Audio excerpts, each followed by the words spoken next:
Now, verse 21, there are many devices in a man's heart. Nevertheless, the counsel of the Lord, that shall stand.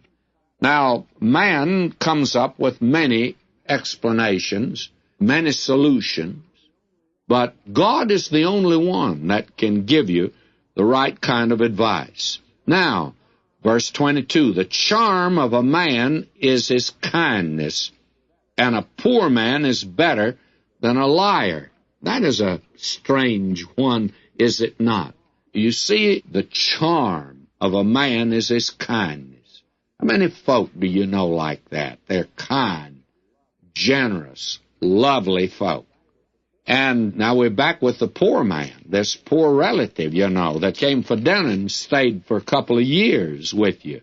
Well, it's better to have him than to have a liar. Then in verse 23, the fear of Jehovah tendeth to life, and he that hath it shall rest satisfied.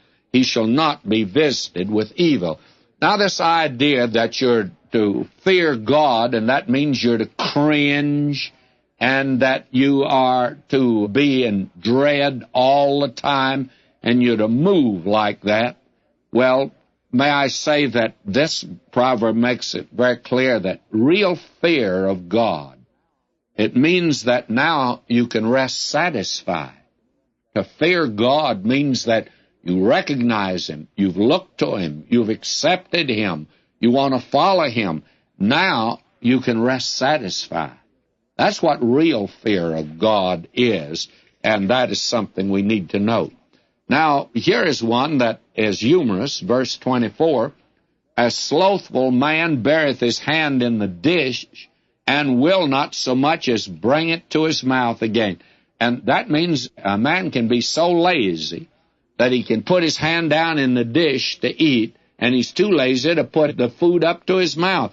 My friend, when you get to a place like that, you're lazy. There's no question about that. Judgments are prepared for scorners and stripes for the back of fools. Verse 29. Judgment is coming. That is something that is quite obvious. The pleasures of sin are but for a season, but the wages of sin are for eternity.